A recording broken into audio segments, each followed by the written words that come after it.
The other week, Richard reviewed the Norton Manx R, and it's a bike with a lot resting on its shoulders. It's got to prove that Norton can still make bikes that people want to ride, that it can function as a business, and that the follies of its recent past aren't a thing anymore.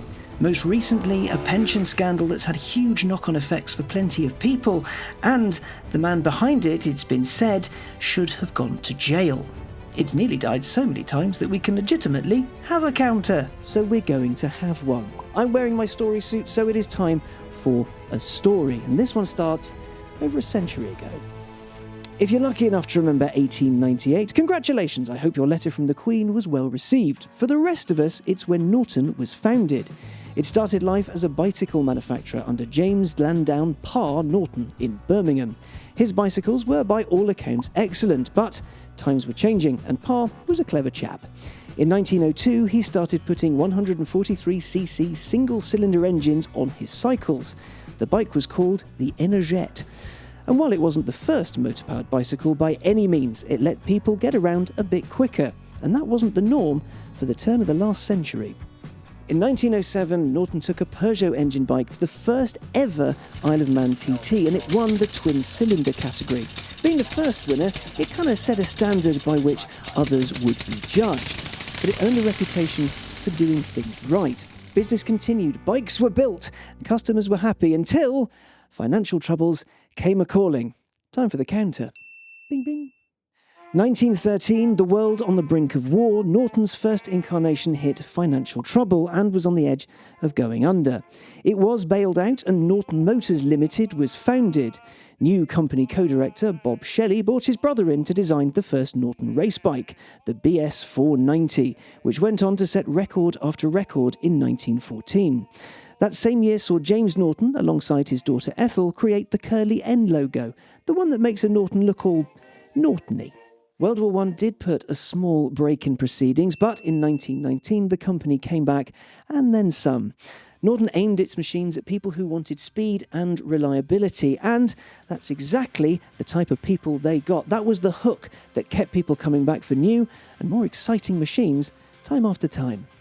Things were looking peachy for Norton. Its race bikes were rather good at winning everything. They won 78 out of 92 Grand Prix between 1930 and 1937, and 7 of the 9 Isle of Man TTs between 1931 and 1939. It was a time when win on Sunday, sell on Monday actually meant something. Back then, motorsport was a huge spectacle and not something you needed a spendy subscription to watch or hear about. It was the cutting edge of technology, a frontier, and showing your tech could beat the rest on track showed your products weren't going to go pop. If a bike could hack the TT, it could probably manage a trip to the shops. It's nice when things go well, isn't it? See, the counter's barely wobbling. When World War broke out once again in 1939, racing halted, but Norton turned its hand to producing motorcycles for the Allied forces. It produced nearly 100,000, around a quarter of all the bikes used. If you can't go racing, you may as well do something useful. After the conflict ended, Norton got back to business as usual, building fast bikes. In 1946, the Manx, and a few years later, the 500cc Dominator. Oh, and TT Mastery continued. Every senior TT from 1947 to 1953 had a Norton on the top step. While Norton was excellent at bikes, it continued to have bum luck in business. It revealed a new featherbed frame which customers really wanted, but it also meant customers didn't really want existing product. It's a bit like a car manufacturer revealing a brand new model that's cheaper, more efficient and better than one that was released 5 months previously. Absolute madness. Twin that with the shortage of steel tubing needed to actually build bikes, and you get a recipe for a new owner. In the early 50s, Norton was bought by Associated Motorcycles Limited. AMC had a number of brands under its wing, which made Norton's life easier. Problem shared is a problem halved, and all that. Norton's product and motorsport offensive continued, and it broke into new markets. Business silliness happened again, though, and in 1966, its new parent company was taken over. Norton became Norton Villiers. While 1966 might not have been the best year, 1967 saw Norton create something truly brilliant. Its first superbike. Some might even say the first superbike, but that's something to debate in the comments. It released the Commando. It was fast, beautiful, quick. It was just a mighty fine thing. It was certainly the sort of bike needed to put Norton back on the map. It was on sale for 10 years and Norton sold over 50,000 of them. The thing is, something was coming. Something that would change everything. Japan! Today, Japanese bikes are the mainstay on the road. They are everywhere. The mopeds that deliver your takeaway, the commuters that whiz past you, the superbikes, the racers, there's no escaping them. But back in the 70s, when Norton and the others were on the top of the tree, cheaper, quicker, more reliable bikes from afar weren't part of their plan. British industry suffered. Norton Villiers joined forces with Triumph, forming Norton Villiers Triumph. Who could have seen that one coming? Norton's lineup, though, shrank, and in the 80s, things got really, really messy, and the company split. Norton kept going, but its days of winning everything and being the belle of the ball seemed long gone. In the 90s, it found itself under American ownership, and things looked briefly promising, until things got incredibly messy and confusing, and our counter can kinda go nuts. The ins and outs are really something else, and made me go a bit wibbly trying to pick it all apart.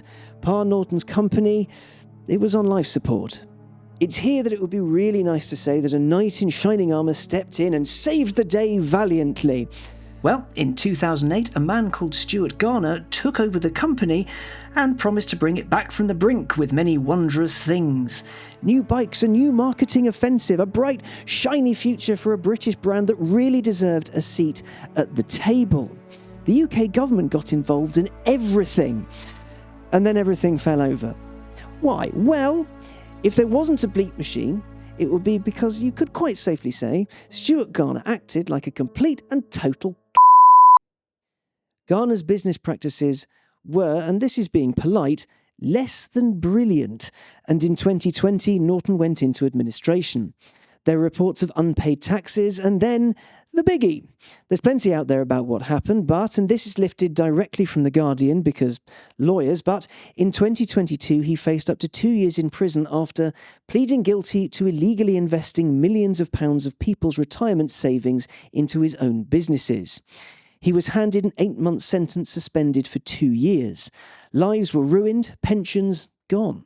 It's hard not to get angry about it. The collateral, though insignificant in comparison to the human cost, looked to be Norton. It's time for the counter to ding again, friends. In 2020, Norton got another roll of the dice, another new beginning, because Indian motorcycle megacorp TVS saw it, bought it, and started us on the path to here, to the Manx R. So how did we get here? Well, a man called Pa put engines on bicycles, and it turned out people rather liked them. Also, Pa's company didn't just have something, it had it. That rare thing that you grab and you keep trying and trying and trying and trying until it works and it gets the respect and recognition it deserves. TVS is giving it that next chance. Let's hope TVS doesn't add to the counter. Do you like classic cars? And do you like supercars? Well, the good news is at Sherborne Castle on Sunday the 26th of July, there's a big old show all about them. To make it even better, the team from The Smallest Cog will be there. Click the link in the description and grab yourself some tickets.